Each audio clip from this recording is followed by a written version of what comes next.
안녕하세요. 오늘 저희가 좀 깊이 파볼 자료는요. 에어컨 이 버튼만 누르면 전기세 폭탄 걱정 끝! 제목부터 확 끌리죠. 네, 여름만 되면 정말 에어컨 전기세 걱정하시는 분들 많잖아요. 맞아요. 그래서 오늘 목표는 이 영상 속의 진짜 실용적인 팁들, 그런 것들을 확실하게 뽑아내서 여러분의 여름을 좀 시원하고 또 알뜰하게 만들어 드리는 겁니다. 그리고 정부 지원금 정보도 있다고 하니 끝까지 잘 들어보세요. 네, 좋습니다. 사실 많은 분들이 뭐랄까 별 생각 없이 그냥 늘 쓰던 대로 에어컨을 사용하시는데 이게 불필요한 전기요금으로 이어지는 경우가 꽤 많거든요. 네네. 영상에서 딱딱 짚어주는 몇 가지 핵심 포인트들이 있는데 같이 보면서 어떤 오해를 좀 바로잡고 또 어떻게 쓰는 게 좋은지 구체적으로 한번 살펴보시죠. 좋습니다. 첫 번째 오해부터 좀 흥미로운데요. 짧은 외출 시에는 무조건 에어컨을 끄는 게 좋다. 이게 아니라는 거죠. 특히 인버터형 에어컨 쓰시는 분들 이거 중요할 것 같은데요. 맞습니다. 이게 에어컨은 아시다시피 처음 켤 때 실내 온도를 설정 온도까지 확 낮추려고 에너지를 제일 많이 쓰거든요. 그쵸. 시동 걸 때 힘이 많이 들죠. 네. 1시간 정도 잠깐 나갔다 와서 다시 켜면 그 처음 5분 동안 쓰는 전력량이 평소보다 3배까지도 올라갈 수 있다고 해요. 와, 3배요? 네. 실외기가 그냥 최대로 확 돌아가니까요. 그래서 한 90분, 그러니까 1시간 반 이내로 잠깐 나갔다 올 거면 차라리 그냥 켜두는 게 전기 소모 면에서는 더 낫다는 주장입니다. 처음 켤 때 그 부담이 워낙 크니까 짧게 껐다 치는 건 오히려 비효율적이다. 이런 말씀이시군요. 그럼 모드 설정은 어떤가요? 이것도 진짜 많이들 궁금해하시는데 제습 모드가 냉방보다 전기 덜 먹는다더라. 이거요. 이것도 좀 오해가 있는 건가요? 이것도 딱 잘라 말하기는 좀 애매한데요. 영상 내용을 보면 냉방이나 제습이나 실외기가 돌아가는 원리는 사실 비슷해서 단순히 전기 소모량만 보면 큰 차이가 없을 수도 있다고 해요. 그래요? 네. 근데 핵심은 습도에 있어요. 비 오는 날이나 장마철처럼 집이 엄청 습할 때 있잖아요. 네, 꿉꿉할 때요. 그럴 때는 제습 모드가 냉방보다 습기를 한 2.7배 정도 더 잘 잡는다고 합니다. 그러니까 훨씬 쾌적하게 느껴지는 거죠. 아하, 습기를 더 잘 잡으니까? 그렇죠. 그래서 결과적으로 에어컨을 덜 틀게 되거나 약하게 틀어도 돼서 에너지를 아끼는 효과로 이어질 수 있다는 거예요. 팁은 처음엔 냉방으로 온도를 빨리 낮추고 그 다음에 제습으로 바꿔서 쾌적함을 유지하는 방식이 좋다고 하더라고요. 그러니까 습도 관리가 중요하군요. 일단 냉방으로 시원하게, 그 다음엔 제습으로 유지. 이거 좋은 전략인데요. 기억해둬야겠어요. 그럼 바람 방향 같은 건 어때요? 이것도 중요하다고 하던데 왜 위로 틀어야 하죠? 네, 이것도 아주 중요한 포인트입니다. 차가운 공기는 더 무겁잖아요.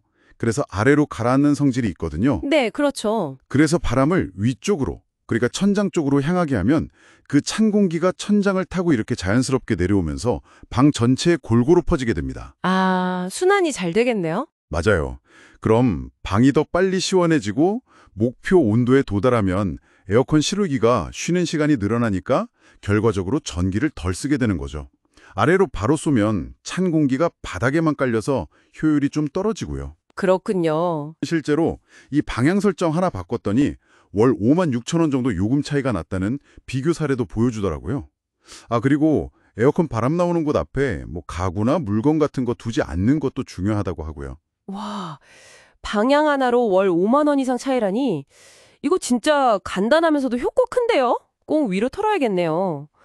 이것 말고 또 마법의 버튼이라고 부르는 기능이 있다면서요. 자동, AI, 스마트, 에코 뭐 이런 모드들 말인가요? 네, 맞습니다. 일반 냉방 모드는 우리가 설정한 온도에 도달해도 계속 좀 세게 돌아가는 경향이 있는데 이 자동 계열 모드들은 목표 온도에 가까워지면 알아서 스스로 판단해서 전력 소모를 최소화하도록 실외기 운전을 조절한다는 거예요.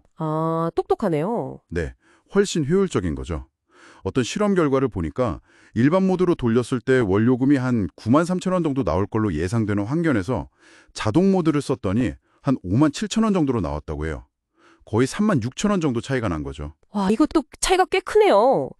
자동 모드가 알아서 다 해준다니 편하기도 하겠고요. 근데 주의할 점도 있다고 하던데요. 네, 몇 가지 짚어주셨어요.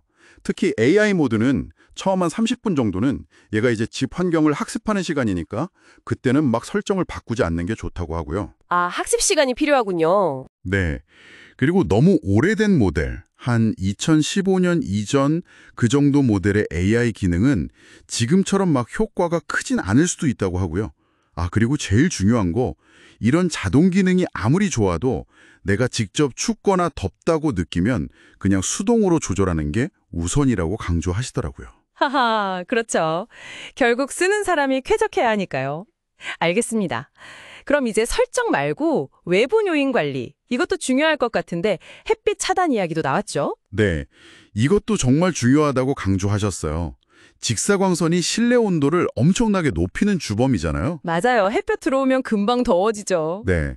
그래서 특히 오후 2시에서 5시 사이, 그때 햇빛이 가장 강한데 이때 암막 커튼이나 블라인드로 창문을 좀 가려주면 실내 온도를 최대 3.5도까지 낮출 수 있다고 합니다. 영상에서는 밝은색 커튼을 추천하긴 했어요. 오, 3.5도나요? 네. 이게 결국 에어컨이 일해야 할 부담을 직접적으로 줄여주는 거니까 전기세 절약에 아주 핵심적인 역할을 한다는 거죠. 확실히 햇빛 막는 거, 이거 중요하네요.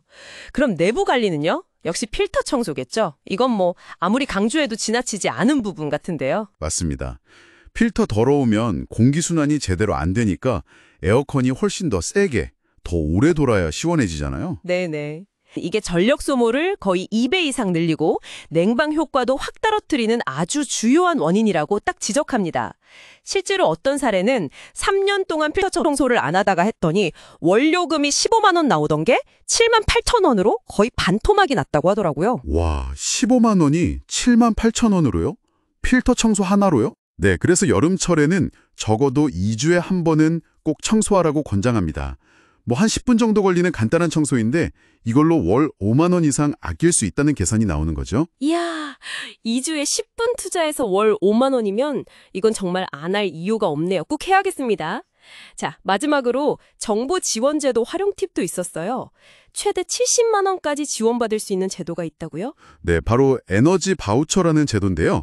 모든 분들이 해당되는 건 아니고 기초생활수급자나 차상위 계층 분들 중에서 특정 조건을 만족해야 해요.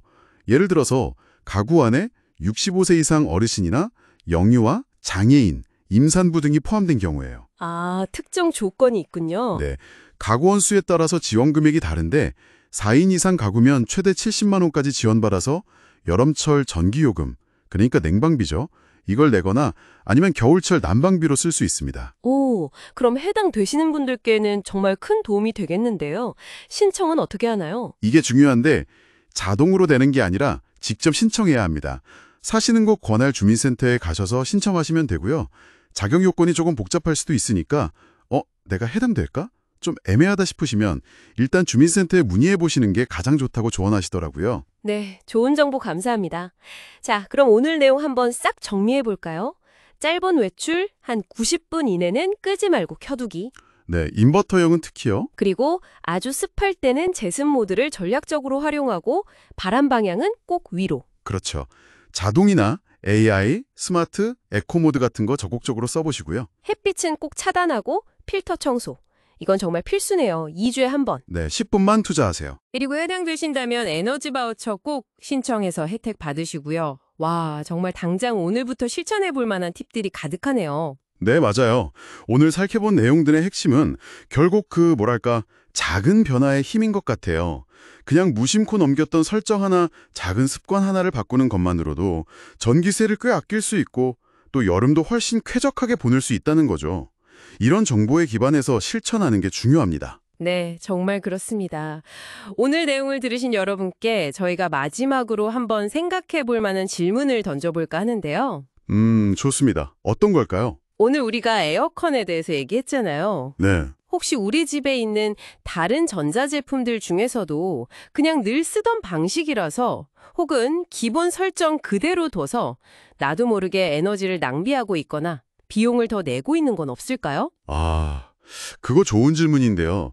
에어컨처럼 어쩌면 다른 제품들도 작은 설정 변경 하나 혹은 사용 습관 하나 바꾸는 걸로 예상 이외의 큰 차이를 만들 수 있는 부분이 또 숨어 있을지도 모르겠습니다. 여러분도 한번 주변을 둘러보시는 건 어떨까요?